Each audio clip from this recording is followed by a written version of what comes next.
ఒక రాజుకి కలలో కనిపించిన దేవుడు. కలలో కనిపించిన దేవుని కోసం ఓ రాజు తన సింహాసనాన్నే వదిలిపెట్టాడు. కానీ దేవుని రూపం పూర్తిగా తయారయ్యేలోపే ఆ శిల్పి మాయమయ్యాడు. ఎందుకు జగన్నాథుడికి చేతులు లేవు? ఆయన అసంపూర్ణంగా ఎందుకు ఉన్నాడు? ఈ కథలో భక్తి ఉంది, మాయా ఉంది, దేవుని సంకల్పం కూడా ఉంది. ఇది కేవలం చక్ర విగ్రహం కాదు, జగన్నాథుడు స్వయంగా చేసిన మాయ. ఆ చక్ర విగ్రహం వెనుక దాగిన రహస్యాన్ని తెలుసుకోవాలంటే ఈ కథను చివరి వరకు వినండి. త్రేతాయుగంలో ఇంద్రద్యుమ్నుడు అనే ఒక రాజుకి ఒక ఆలయం కడదామనే ఆలోచన వచ్చింది. ఈ ఆలయం వలన నా పేరు వినబడాలి, ఎవరూ కట్టలేనట్టుగా కట్టాలి అనుకున్నాడు. ఈ ఆలయం గురించి ఆలోచిస్తూ ఉండగా ఒక రోజు స్వామి కలలో కనిపించి, నీలాచలం అనే కొండ ఉంది, అక్కడ నీలమాధవుడు అన్న రూపంలో ఉన్నాను అని చెప్పి అదృశ్యమయ్యాడు. ఇంద్రద్యుమ్నుడు నలుగురిని పిలిచి, మీరు నలుగురు 4 వైపులు వెళ్లి వెతకండి అని చెప్పాడు. ఒక దిక్కుకి విద్యాపతి అనే బ్రాహ్మణుడు వెళ్ళాడు. విద్యాపతి చాలా తెలివైనవాడు. అందులో 3 వచ్చి ఎక్కడా కనబడలేదు అని రాజుకు చెప్తారు. ఆ ప్రదేశం అడవిలో ఎక్కడన్నా ఉన్నదేమో అని అనుకుని విద్యాపతి వెళ్ళాడు. ఆ అడవిలోకి గుర్రం కూడా వెళ్ళలేదు. గుర్రాన్ని వదిలేసి కాలినడకన అడవిలోకి వెళ్ళాడు. అలా వెతుకుతూ ఉండగా కళ్ళు తిరిగి పడిపోయాడు. అంతలో గొల్లపిల్లవాడు రూపంలో స్వామి వచ్చాడు. పాలు పట్టి, నువ్వు వెళ్లే దారి కరెక్టే అని చెప్పి అదృశ్యమయ్యాడు. అడవిలో విద్యాపతికి లలిత అనే అమ్మాయి కనిపించింది. ఆ అమ్మాయి విద్యాపతిని ఇష్టపడుతుంది. ఆ అమ్మాయి ఏ పని మీద వచ్చావో అని విద్యాపతిని అడిగినా చెప్పలేదు. మా నాన్న విశ్వవాసు కోయగూడానికి దొర అని చెప్పి తీసుకువెళ్తాది. విశ్వవాసు రోజు నైట్ కాగడా పట్టుకుని వెళ్లి మార్నింగ్ వచ్చేవాడు. అది గమనించిన విద్యాపతి లలితాని నీలమాధవుడి దగ్గరికి వెళ్లాడా అని అడగగానే ఆ అమ్మాయి నాకు తెలియదు, అది మా గూడెం దేవరహస్యం అని చెప్పింది. విద్యాపతి మనం పెళ్లి చేసుకుందామని చెప్పి విశ్వవాసుని అడగగా ఒప్పుకుంటాడు. నీకు ఏమి కావాలో అడుగు, నేను ఇస్తాను అని అంటాడు విశ్వవాసు. మీరు ప్రతిరోజు నైట్ కాగడా పట్టుకుని వెళ్తారు కదా, అక్కడికి తీసుకువెళ్ళండి అని అడుగుతాడు. దానికి విశ్వవాసు కుదరదు, అది దేవరహస్యం అని చెప్తాడు. భార్య లలితాని అడగగా నీలమాధవుడు అనే దేవుడి శరీరంతో ఉంటాడు, అక్కడికి వెళ్తాడు మా నాన్న అని చెప్తుంది. మీ నాన్నని నన్ను అక్కడికి తీసుకువెళ్ళమని చెప్పు అంటాడు. కూతురు మాట కాదనలేక అల్లుడిని తీసుకెళ్తానని చెప్పి, అయితే నీ కళ్ళకు గంతలు కడతాను, నేను ఎప్పుడు తీస్తానో అప్పుడే తీయాలి అంటాడు. సరే అని విద్యాపతి తెలివిగా ఆవాలు మూట కట్టుకుని వాళ్ళు వెళ్తున్న దారిలో కొంచెం కొంచెం చల్లుకుంటూ వెళ్తాడు. కొంచెం దూరం వెళ్ళాక అల్లుడు కళ్ళగంతలు విప్పుతాడు. ఎదురుకుండా స్వామిని చూసి విద్యాపతి ఆశ్చర్యపోయి, ఈయన నిజంగా విగ్రహమా లేక శరీరంతో ఉన్నాడా అనుకుంటాడు. ఆ స్వామిని చూసి నమస్కారం చేయగానే మామగారు కళ్ళకి గంతలు కట్టి తీసుకువెళ్లిపోతాడు. ఆ తర్వాత వర్షాకాలం ఎప్పుడు వస్తుందా అని చూస్తూ కూర్చుంటాడు విద్యాపతి, ఎందుకంటే ఆవాల మొక్కలు వస్తాయని.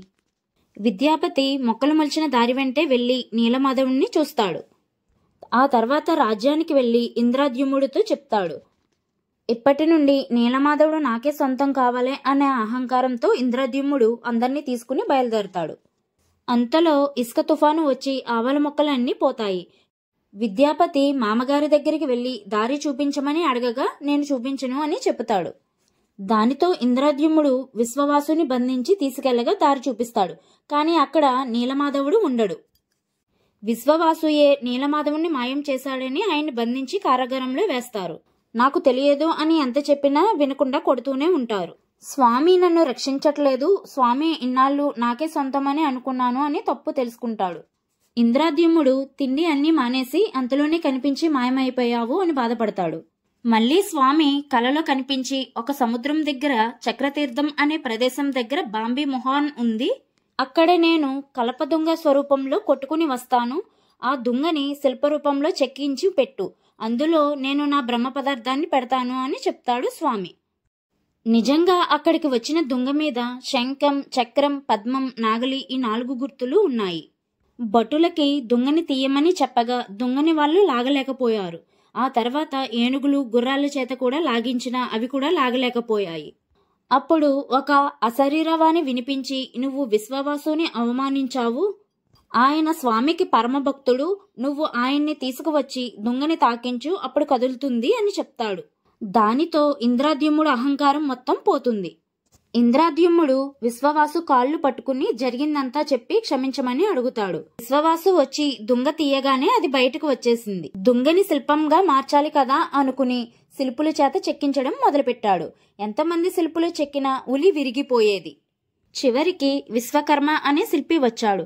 అతడు, ఇది మామూలు దుంగ కాదు, పరబ్రహ్మ స్వరూపం. ఇది తయారు చేయడానికి 21 రోజులు పడుతుంది. ఎవరూ లోపలికి రావద్దు. నేను 21 రోజుల తర్వాత బయటకు వస్తాను అని చెప్తాడు. కొన్ని రోజులు అయ్యాక ఉలి శబ్దం వినబడలేదు. ఇంద్రద్యుమ్నుడి భార్య లోపలి నుండి ఏ సౌండ్ వినిపించట్లేదు, నీరు ఆహారం లేక ఆయన చనిపోయాడేమో అని డోర్ తీద్దామని అంటుంది.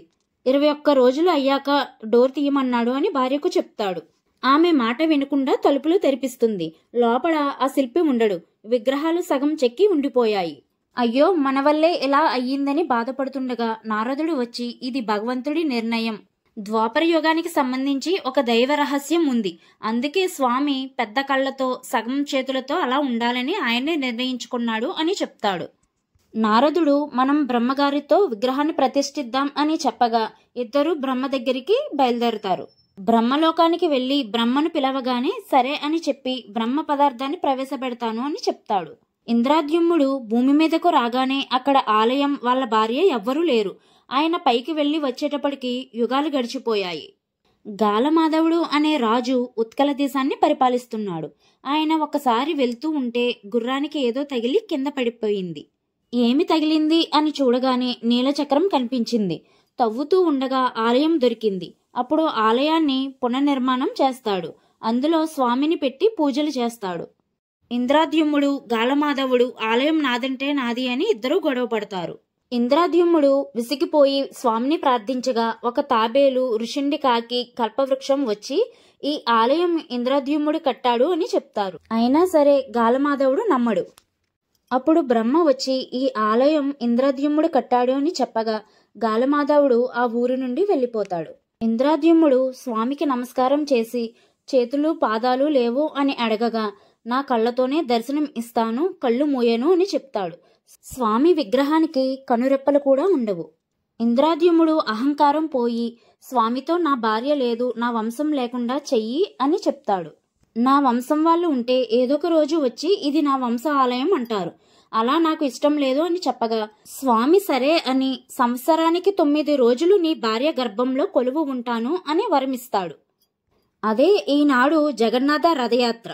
అందుకే సంవత్సరానికి 9 రోజులు జగన్నాథ రథయాత్ర జరుగుతుంది. జగన్నాథ ఆలయంలో 3 విగ్రహాలు, ఒకటి నలుపు రంగులో జగన్నాథుడు, తెలుపు రంగులో బలభద్రుడు, పింక్ రంగులో సుభద్రమ్మ ఉంటారు.